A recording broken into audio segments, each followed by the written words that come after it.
రాష్ట్రంలో జరుగుతున్నటువంటి సమస్యల మీద అదేవిధంగా ఈ పోరాడుతున్నటువంటి సీనియర్ నాయకులు అయితే మనతో ఉన్నారు. అదేవిధంగా ఈ రోజు అయితే తెలంగాణ ఆవిర్భావ దినోత్సవం కాబట్టి అన్నకైతే ముందుగాల అన్న ఉద్యమాభివందనాలే. థ్యాంక్ యూ తమ్ముడు. నీకు కూడా అందరికి మన టైం 24/7 ప్రేక్షకులందరికీ కూడా తెలంగాణ ప్రజల్లో మరి ఉద్యమకారులకి పోరాటం చేసిన ప్రతి ఒక్క విద్యార్థి సంఘాలు కావచ్చు, ఉద్యోగ సంఘాలు కావచ్చు, తర్వాత న్యాయవాద సంఘాలు కావచ్చు, ప్రజా సంఘాలు కావచ్చు, ఎవరైతే పోరాడిరో వాళ్ళందరికీ కూడా మనం ఆవిర్భావ దినోత్సవ శుభాకాంక్షలు మీ అందరి తరఫున, కేసీఆర్ గారి తరఫున తెలియజేస్తాం. సో అన్న, ఇప్పుడు తెలంగాణ రాష్ట్రం అయితే కొట్లాడి సాధించి తెలంగాణ తెచ్చుకున్నారు కదా, మరి కొట్లాడి సాధించి తెచ్చుకున్న తెలంగాణలో అసలు తెలంగాణ వాదుల యొక్క పాత్ర ఏం లేదు, కేసీఆర్ గారి పాత్ర ఏం లేదు. తెలంగాణ ఇచ్చింది మేము, తెలంగాణ తెచ్చింది మేము లేకపోతే మీ తెలంగాణ ఎక్కడిది అనే ధోరణితో అయితే అటు కాంగ్రెస్ నాయకులు అయితే చాలా రకాలైనటువంటి సమావేశాలలో కానీ స్టేజ్ల మీద కానీ మాట్లాడే విషయం అయితే అందరికీ తెలుసు. సో ఆ విషయం గురించి మీరు ఏమని మాట్లాడతారు? మరి అసలు కాంగ్రెస్ పార్టీకి ఆ మాట మాట్లాడటానికి నైతిక అర్హత లేదంటున్నాం మేము. ఎందుకంటున్నాం అంటే కాంగ్రెస్ పార్టీ 1969లో తెలంగాణ ఉద్యమం చేసిన విద్యార్థుల్ని 400 మందిని కాల్చి చంపింది కాంగ్రెస్ పార్టీ. దానికి ముందు మనం చూస్తే 1956లో ఈ రెండు రాష్ట్రాలు కలిపేటప్పుడు ఫజల్ కమిషన్ ఏర్పాటు చేస్తే ఫజల్ కమిషన్కి తెలంగాణ ఆంధ్రని కలపొద్దు, కలిపితే అన్యాయం జరుగుతుంది, తెలంగాణ ప్రజల హక్కులు పోతాయి, తెలంగాణ ప్రజల నీళ్లు నిధులు నియామకాలు పోతాయని చెప్పి ఫజల్ కమిషన్కి రిపోర్ట్ అందరు ఇచ్చినా కూడా దానికి భిన్నంగా మరి వాళ్ళిద్దరిని కలిపి ఆ రోజు అన్యాయం చేసింది. ఉద్యమం చేస్తే 69లో కాల్చి చంపింది. మరి ఇక్కడ 2004లో కాంగ్రెస్ పార్టీ కేసీఆర్ గారితో పొత్తు పెట్టుకొని సోనియా గాంధీ వచ్చి కరీంనగర్ సభలో టీఆర్ఎస్ జెండా కప్పుకొని తెలంగాణను ఏర్పాటు చేస్తాం మేము రాష్ట్రంలో కేంద్రంలో వస్తే అని చెప్పి పొత్తుకు పోయిన తర్వాత గెలిచిన తర్వాత డిలే చేస్తే కేసీఆర్ గారు కేంద్ర మంత్రి పదవికి రాజీనామా చేసి రాష్ట్రంలో ఉన్న 5 మంత్రి పదవులకు రాజీనామా చేసినటువంటి వ్యక్తి కేసీఆర్ గారు. అట్లా రాజీనామాలు చేయడమే కాకుండా ప్రణబ్ ముఖర్జీ కమిటీకి 36 రాజకీయ పార్టీలతోటి లెటర్లు ఇప్పించి భారతదేశ వ్యాప్తంగా ఒక పొలిటికల్ కంపల్సన్ అనివార్యతని క్రియేట్ చేసి ఇక్కడున్న తెలుగుదేశం పార్టీని అక్కడున్నటువంటి కాంగ్రెస్ పార్టీని ఇద్దరిని కూడా మరి ఒప్పించి ఆ రోజు ఉద్యమాన్ని తీసుకుపోయి అయినా కూడా డిలే చేస్తూ ఉంటే తెలంగాణ ప్రజలు సమాజం ఆత్మహత్యలు చేసుకుంటుంటే పిల్లలు 1200 మంది చనిపోతే ఇదంతా కాదు అని చెప్పేసి సుప్రీంకోర్టు జడ్జిమెంట్ మళ్ళీ ఫ్రీ జోన్ అంశంలో ఇచ్చి హైదరాబాద్ ఫ్రీ జోన్ అంటే ఇతర రాష్ట్రానికి సంబంధించిన వాళ్ళు కూడా ఇక్కడ ఉద్యోగాలు చేసుకోవచ్చు అని తీర్పిచ్చిన సందర్భంలో కేసీఆర్ గారు అప్పుడు నేను బతికున్నా వేస్తే ఈ తెలంగాణ కనుక ప్రత్యేక రాష్ట్రం కాకపోతే అని చెప్పేసి 11 రోజులు ఆమర నిరాహార దీక్ష చేశాడు. ఆయన ఆమర నిరాహార దీక్షతో అరెస్ట్ చేసి ఖమ్మం జైల్లో పెట్టారు. ఖమ్మం జైల్లో పెడితే మనకు శ్రీకాంతాచారి మంటల్లో కాలిపోయాడు, ఆత్మ బలిదానం చేసుకున్నాడు. తెలంగాణ మొత్తం కదిలొచ్చి తెలంగాణ రాష్ట్రం వచ్చింది. 1200 మంది చావుకు కారణమైన కాంగ్రెస్ పార్టీ ఆ మాట మాట్లాడటానికి అర్హత లేదు. కేసీఆర్ పోరాటం వల్ల, కేసీఆర్ ఆమరణ దీక్ష ద్వారా సబ్బండ వర్గాలు కదిలి వచ్చినాయి. న్యాయవాదులు, ఉద్యోగస్తులు, విద్యార్థులు, ప్రజా సంఘాలు అందరూ ఒకటే ఏకంపై కేంద్ర ప్రభుత్వం మెడలు వస్తే కదా 36 దేశంలో ఉన్న 36 రాజకీయ పార్టీలు ఒకటైతే కదా ఇవాళ అందరూ పార్లమెంట్లో కేసీఆర్ దీక్ష గురించి మాట్లాడితే కదా, అందరు అసెంబ్లీలో మాట్లాడితే కదా, కేసీఆర్ గంటకు చచ్చిపోతాడని చెప్పి బులెటిన్ మన నిమ్స్ హాస్పిటల్ వైద్యులు బులెటిన్ రిలీజ్ చేస్తే కదా వీళ్ళందరూ వచ్చేసి అప్పుడు ఒత్తిడి చేస్తే కేసీఆర్ చనిపోతాడని దేశవ్యాప్తంగా పెద్ద చర్చ జరిగితే ఆ పరిస్థితిలో ఇచ్చారు, ఊకనే ఇవ్వలేదు. తెలంగాణని సాధించుకున్నాం, మనం కొట్లాడి సాధించుకున్నాం. కాంగ్రెస్ పార్టీ కేంద్ర ప్రభుత్వం మెడలు వంచి సాధించింది బీఆర్ఎస్ పార్టీ కేసీఆర్ నాయకత్వంలో, అంతేగాని వాళ్ళ ఇంట్లో కూర్చుంటే ఇవ్వలేదు. నమస్తే అండి, welcome to time 24x7 news. ఈ రోజు అయితే తెలంగాణ ఆవిర్భావ దినోత్సవం సందర్భంగానైతే మనమైతే తెలంగాణ భవన్ లో ఉన్నాము. అదే విధంగా ఇక్కడ ఉన్నటువంటి మనకు సంబంధించినటువంటి సీనియర్ నాయకులు మన్నే గోవర్ధన్ రెడ్డి గారు అయితే ఇక్కడ ఉన్నారు. సో మన్నే గోవర్ధన్ రెడ్డి గారితో అయితే మనం మాట్లాడి మరిన్ని విషయాలు అయితే తెలుసుకుందాం. నమస్తే అన్న, ముందుగా అయితే ఉద్యమాభివందనాలు, గట్లనే తెలంగాణ ఆవిర్భావ దినోత్సవ శుభాకాంక్షలు అన్న. తెలంగాణ రాష్ట్రంలో ప్రతి ఒక్కరికి పేరు పేరున తెలంగాణ రాష్ట్ర ఆవిర్భావ దినోత్సవం శుభాకాంక్షలు అన్న. ఇప్పుడు తెలంగాణ రాష్ట్రం అనేది కొట్లాడి సాధించి తెచ్చుకున్నాం కదా, మరి ఇట్లా కొట్లాడి సాధించి తెచ్చుకున్న తెలంగాణ రాష్ట్రంలో ఇవన్నీ ఏంటన్నా మరి ఇట్లా చిందరవందరగా గంపగుత్తగా ఎట్లనో ఇట్లా అయిపోతున్నట్టు, అదేవిధంగా తెలంగాణలో ఉన్నటువంటి ప్రజలు ఆగమాగం అయిపోతున్నట్టయితే కనిపిస్తా ఉన్నదట. సో దీనికి మీరేమంటారు? కేసీఆర్ గారు అప్పుడు టీడీపీలో తన ఎమ్మెల్యే పదవికి, పార్టీ పదవికి రాజీనామా చేసి తెలంగాణ రాష్ట్రం ఎట్లాగైనా సిద్ధించాలి, తెలంగాణ రాష్ట్రం చాలా బాధపడుతున్నారు, తెలంగాణ రాష్ట్ర ప్రజల్ని తెలంగాణ ప్రాంతాన్ని వెనుకకు నెట్టివేయబడుతున్నారు ఆ ఉమ్మడి రాష్ట్రంలో అని చెప్పేసి ఆ రోజు కంకణం కట్టుకొని 2001 ఏప్రిల్ 27 టీఆర్ఎస్ పార్టీ ప్రారంభించడం జరిగింది.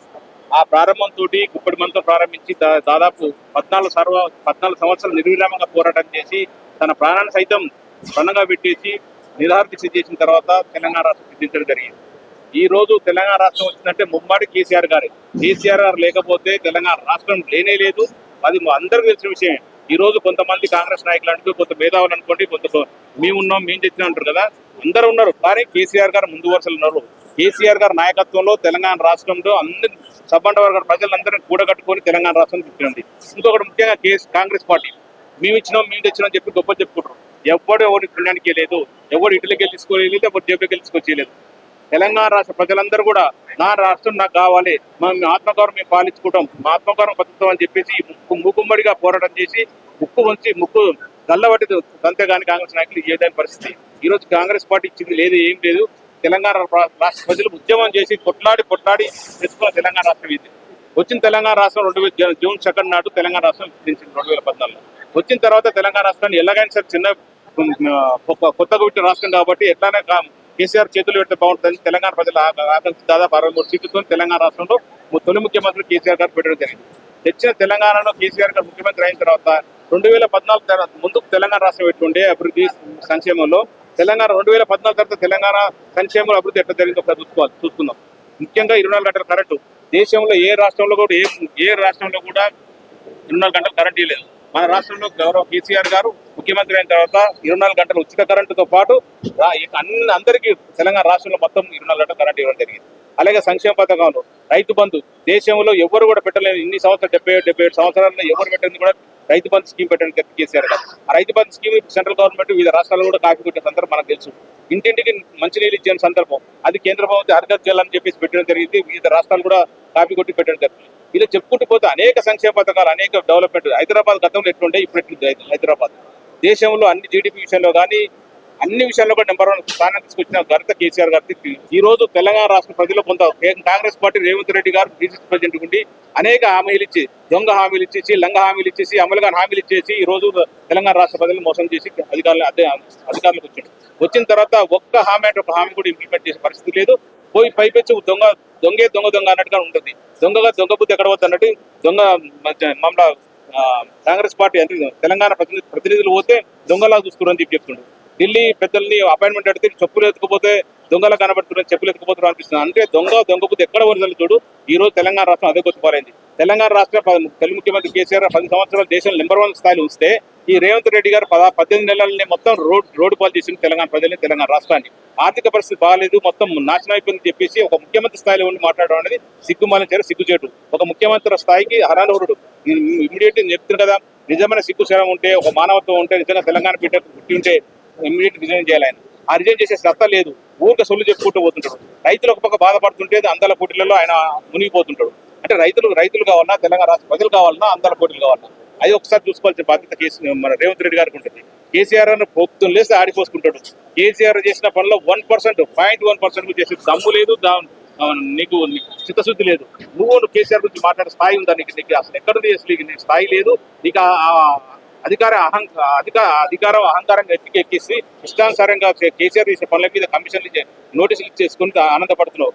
ఈ ఆనందం ఎన్ని రోజులు ఉండదు. ఖచ్చితంగా నీకు తొందరలోనే తెలంగాణ ప్రజలు ఈ రోజు ఎలక్షన్ పెట్టినా కూడా టీఆర్ఎస్ పార్టీకి 90 నుంచి 100 సీట్లు గెలిపించారు. తెలంగాణ ప్రజలు సిద్ధంగా ఉన్నారు. నీ పని అయిపోయింది, నువ్వు తటపడి జరుపుకొని వెళ్ళిపోవాల్సింది రేవంత్ రెడ్డి గారు.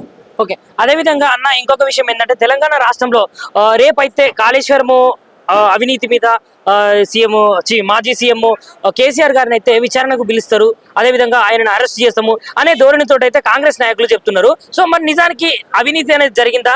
కేసీఆర్ గారిని అరెస్ట్ చేసే అవకాశాలు ఏమన్నా? కాంగ్రెస్ పార్టీ గతంలో Srisailam project, Nagarjuna Sagar project, Sriram project అనే ప్రాజెక్టులు కట్టింది. దాదాపు 15 సంవత్సరాలు 20 సంవత్సరాలు కట్టిన ప్రాజెక్టులు ఉన్నాయి. అదే తొలి ముఖ్యమంత్రి కేసీఆర్ గారు, ఉద్యమ నాయకుడు కేసీఆర్ గారు, గౌరవ కేసీఆర్ గారు 3 సంవత్సరాలు కాళేశ్వరం ప్రపంచంలో పెద్ద లిఫ్ట్ ఇరిగేషన్ పెట్టిన ఘనత కేసీఆర్ దక్కుతుంది. 3 సంవత్సరాలు కంప్లీట్ చేసి దాదాపు 30 లక్షల ఎకరాలకు నీళ్ళు ఇచ్చిన ఘనత కేసీఆర్ దక్కుతుంది. కేంద్ర ప్రభుత్వం ఒక అసెంబ్లీలో లోక్సభలో ఒక ఎంపీ ప్రశ్న చేసిన ప్రశ్నకు సమాధానం చెప్పింది ఏంటంటే కట్టవలసిన దానికంటే 24% ఎక్కువ స్టాండర్డ్ కట్టిరు కాళేశ్వరం అని చెప్పిన సందర్భం మనకు తెలిసిన విషయం. ఆన్ రికార్డు ఉంది అది. నేను చెప్పింది కాదు, నువ్వు చెప్పింది కాదు. ఆన్ రికార్డు కట్టవలసిన దానికంటే 20% ఎక్కువ స్టాండర్డ్ కట్టిందని చెప్పిన సందర్భం మనకు తెలుసు. కాళేశ్వరం ఎలాంటి అవినీతి జరగలేదు, ఎలాంటి అక్రమాలు జరగలేదు. ఏదో తెలంగాణ రాష్ట్ర ప్రజల స్వప్రయోజనం కొరకు తెలంగాణ రైతాంగాన్ని నీళ్ళు ఇవ్వాలన్న ఆకాంక్షతోటి తెలంగాణ ప్రజలందరికీ కూడా మంచి జరగాలని చెప్పి ఉద్దేశంతో కాళేశ్వరం ప్రాజెక్ట్ కట్టడం జరిగింది. ఈ రోజు రేవంత్ రెడ్డి గారు ముఖం లేక చేతగాక దద్దమ్మ పాలన చేసుకుంటూ ఓన్లీ కాళేశ్వరం మీద మన్ను వస్తూ అప్రయోజనం అని చెప్పాలనే ప్రయత్నం చేస్తూ ఈ రోజు నోటీసులు ఇవ్వడం. నోటీస్ ఇచ్చేంత మాత్రం ఏమీ పీకేలేదు, పొడిచేయలేదు. ఆడ ఖచ్చితంగా మేము బాధాప్తా ఉన్నాం, క్లియర్ గా ఉన్నాం. తెలంగాణ రాష్ట్రానికి తెలంగాణ ప్రజలకు ఎలాంటి అన్యాయం చేయొద్దు అని చెప్పేసి ఉన్నాం. కాబట్టి ధైర్యంగా ఈ ప్రశ్నను ఎదుర్కోగలుగుతాం. ఖచ్చితంగా నోటీసులు కూడా సమాధానం చెప్పగలుగుతాం. దీంట్లో భయపడాల్సిన అవసరం లేదు. ఖచ్చితంగా 5 తారీఖు నోటీస్ ఇచ్చారు. ఖచ్చితంగా కేసీఆర్ గారు అటెండ్ అవుతారని అని చెప్పి వింటున్నాం. అటెండ్ అయితే ఖచ్చితంగా దాని ఉన్న ఏదో కమిషన్ ఇచ్చిన క్వశ్చన్లకు 100% వాస్తవాలు చెప్తాడు. కేసీఆర్ గారు ఎలాంటి భయపడాల్సిన అవసరం లేదు. Thank you. జై తెలంగాణ, జై కేసీఆర్. షేర్ చేయర్రి, లైక్ చేయర్రి, సబ్స్క్రైబ్ చేయర్రి, మర్చిపోకుండా గంట సింబల్ అయితే ఒత్తురులా.